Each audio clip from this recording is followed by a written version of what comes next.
Assalamualaikum warahmatullahi wabarakatuh. Hai, saya Jihan Pratiwi dengan NIM 50 512 1027, mahasiswa Universitas Islam Negeri Alauddin Makassar, jurusan Jurnalistik A, semester 3, Fakultas Dakwah dan Komunikasi.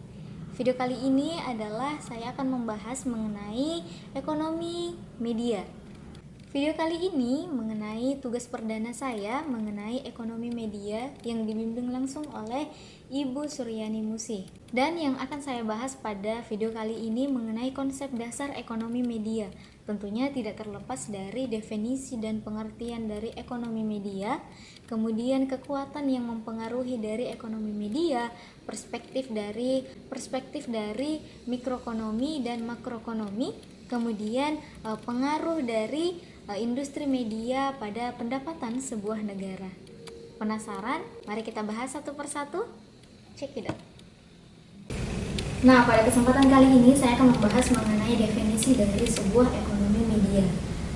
Menurut dari Albaran sendiri dalam Usman KS 2009 ayat 3, dia mendefinisikan bahwasanya ekonomi media adalah sebuah studi tentang bagaimana industri media menggunakan sumber daya yang terbatas untuk kemudian digunakan untuk menghasilkan jasa, kemudian didistribusikan ke berbagai masyarakat untuk digunakan sebagaimana mestinya untuk memenuhi berbagai keinginan dan kebutuhan dari masyarakat itu sendiri.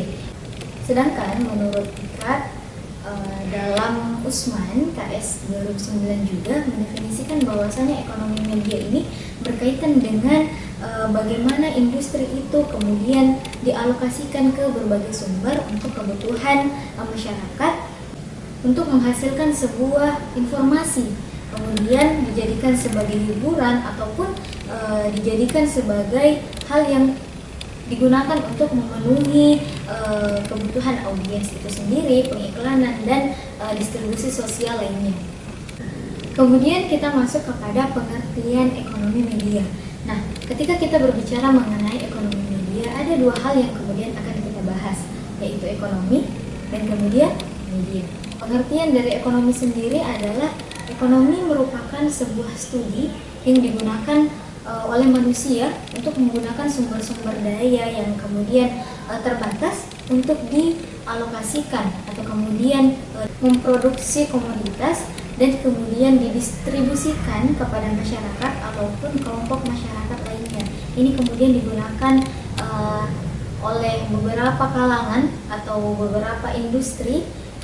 Nah, dari pengertian ekonomi tersebut ada 3 poin yang kita dapat dari hal ini. Yang pertama adalah sumber. Sumber itu sendiri merupakan segala sesuatu yang kemudian diperadakan untuk digunakan dalam memproduksi barang atau jasa itu sendiri. Nah, kemudian produksi ini merupakan barang yang kita ciptakan atau sesuatu yang kita ciptakan, baik itu berupa barang maupun jasa, untuk diberikan atau didistribusi. Kemudian ada produksi. Nah, produksi ini merupakan sebuah penciptaan barang ataupun jasa yang digunakan untuk dikonsumsi oleh khalayak umum.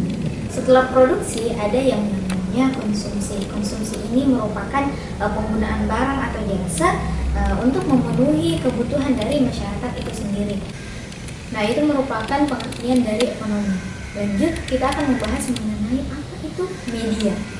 Ketika kita berbicara mengenai sebuah media ini didefinisikan sebagai suatu sarana atau perantara untuk menyebarluaskan informasi. Melalui media ini kita dapat mengakses berbagai macam informasi, kemudian ini yang kemudian didistribusikan kepada khalayak umum. Kemudian dalam konteks ekonomi, bagaimana peranan media ini? Nah, media itu sendiri dalam konteks ekonomi dia merupakan suatu institusi bisnis atau institusi ekonomi yang kemudian memproduksi atau menghasilkan sebuah informasi kemudian disebarluaskan ke khalayak umum. Nah, apa-apa saja yang kemudian hadir dalam media itu sendiri. Nah, ada yang penyebaran ekonomi, kemudian hiburan, kemudian ada informasi, pengetahuan yang disebarluaskan kepada khalayak umum dan ini menjadi sebuah sarana yang digunakan oleh masyarakat luas untuk mengkonsumsi dari informasi itu sendiri. Kemudian kekuatan yang mempengaruhi ekonomi media, menurut saya kekuatan yang kemudian mempengaruhi ekonomi media yang pertama adalah kecanggihan dari zaman sekarang. Bagaimana media itu semakin mudah diakses, media semakin mudah untuk kita memproduksi dari apa yang menjadi informasi yang kemudian kita sebarluaskan ke khalayak umum. Nah, ini yang kemudian menjadi bahan perhatian untuk kita semua, bahwasanya semakin hari semakin canggihnya kegiatan dalam mengolah informasi ini yang kemudian bisa menjadi bahan untuk kita, terutama kaum milenial, untuk mempergunakan sebagaimana mestinya dari sebuah kecanggihan alat komunikasi atau alat media itu sendiri. Kemudian ada perspektif dari mikroekonomi dan makroekonomi. Kita akan bahas hal ini. Ekonomi makro itu sendiri merupakan sebuah proses pencapaian hasil sebuah perekonomian suatu bangsa atau negara yang kemudian berkembang menjadi cabang seperti moneter, kemudian perdagangan, ada perburuhan dan sumber daya lainnya. Ini yang kemudian dikelompokkan menjadi sebuah ilmu ekonomi. Nah, kemudian ada ekonomi mikro. Ekonomi mikro itu sendiri bisa kita pandang sebagai sebuah hasil pencapaian dari sumber daya ekonomi rumah tangga atau sumber daya ekonomi perusahaan yang kemudian terbagi menjadi beberapa pengelompokan, misalnya seperti konsumsi, kemudian produksi, ada juga keuangan, pemasaran, dan lain sebagainya. Dan perkembangan pengelompokan ilmu ekonomi ini dapat dikelompokkan menjadi ilmu bisnis. Nah, ini yang bisa kita coba dengan kita sebagai kaum milenial, ini kita bisa manfaatkan ilmunya untuk kita mengembangkan minat bakat kita, atau kita kembangkan menjadi sebuah usaha kecil-kecilan, apalagi kita sebagai seorang mahasiswa yang tentunya dituntut untuk kreatif. Nah, yang terakhir adalah kita membahas mengenai pengaruh industri media pada pendapatan sebuah negara. Berbicara mengenai sebuah media, tentu kita tidak terlepas dari yang namanya konten. Bagaimana kita memproses konten, bagaimana kita memproduksi sebuah konten, dan bagaimana kita memproduksi atau mendistribusikan sebuah konten itu sendiri.